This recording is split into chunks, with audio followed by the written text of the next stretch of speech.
International man. Oh, the mosquito. The one and only mosquito in Ghana. That's right. Who is the general? Oh, but that's the mosquito. Yes. The mosquito is the baby home. Name of the general. The original mosquito. Yes. Ade. Well, landed the anytime go once a general the anytime company agro. I do a neighboring come. And then some and the big issue for today. Yeah. Live and alive with Johnson Sedwin Ketia, the General Secretary of the National Democratic Congress. Yeah.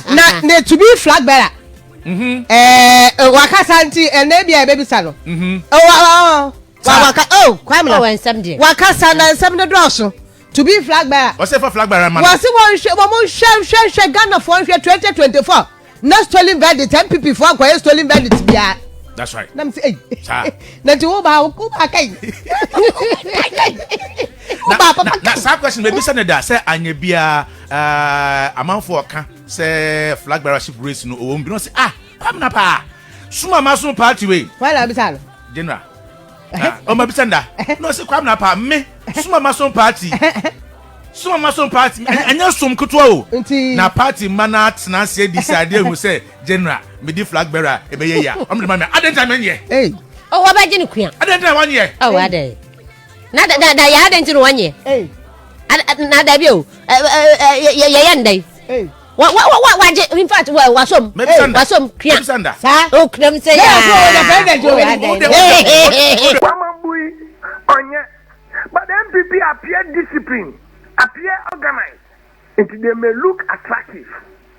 If you NDC do not appear organized, united, you may not look attractive in the sight of the Ghanaian voter, who is a critical voter, that floating voter community. And when watching Dawa, what Shenyama?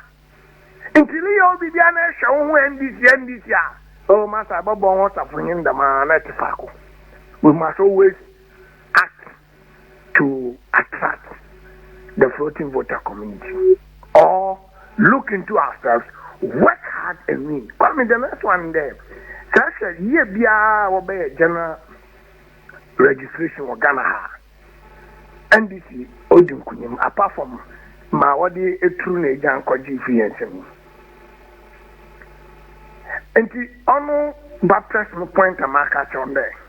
NDC, yes, so by press and MPP.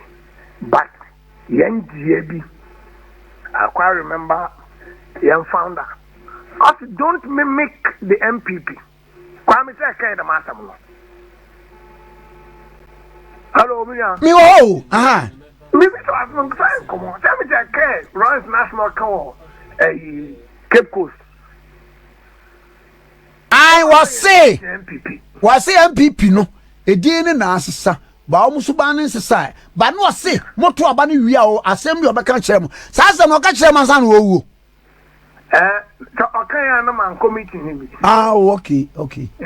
And yeah, run the app and patch on now you go ahead. Yeah, run the app. Okay, and then Panama man this tiny biya today.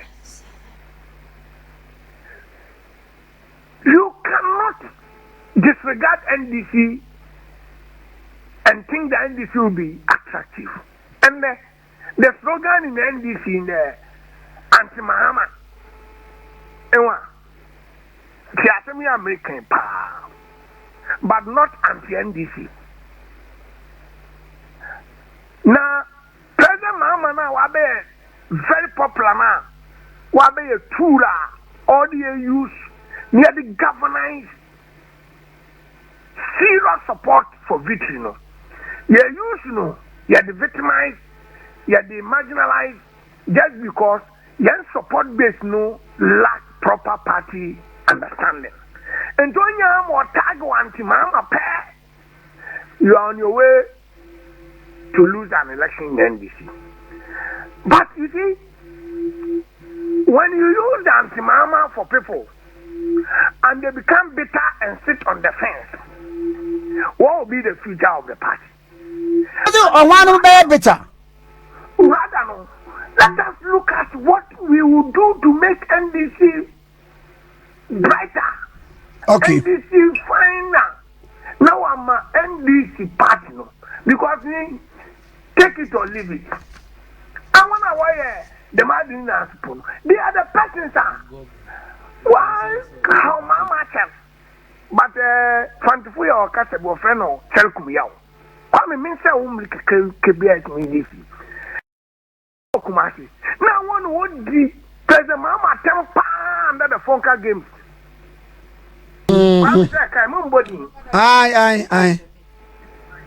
You'll do one, you'll go, but then I will be animal to be. I want they will be the first to say there, Auntie Mama. They will be Auntie NDC. But they have no guns. Okay. But I've said this thing because the platform here is so big and well listened. Inki na make a change this chita for there. See, you boy NDC won't buy you win election because NDC no be alone.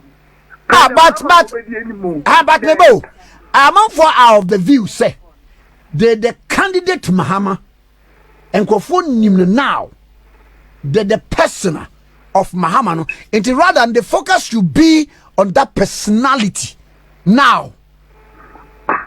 And the mistake or what am I doing? Debbie, I will put me in national papa.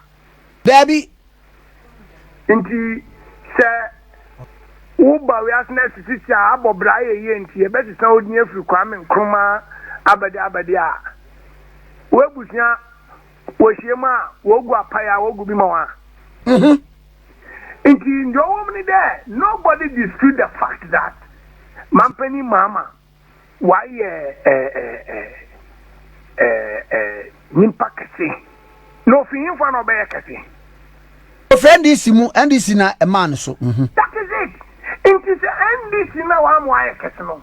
If you don't protect the NDC and you think and it is a selfish but say aye so can we ya obi na o man for so koye on that tangent say what's the party na ye dia and the party should focus on say obi edi me ko bi oba win but you can attest to the fact say the candidate Mahama is a force to record Kwame Cho Marty men kan to obi edi mboko bia but me sure that can there you otira motive otrimupo obi adi ba ku bia mu obi ba ya obedo obe pedi benedi into no whether power or opposition or didi I'm avoid it fantastic go for it papa brother party na gina ye mo no so e gina ye into the group no the NDC ehwe ye that let me tell you every morning I'm for struggle to speak on radio and whatever because the more they speak on radio the more they maintain their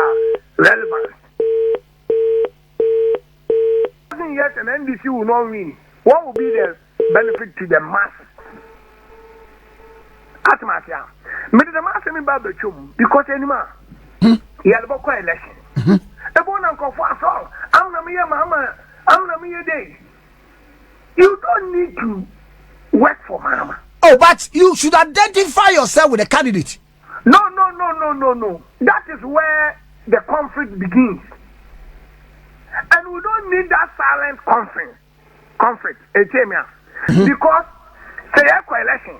No, people not a day. You local elections.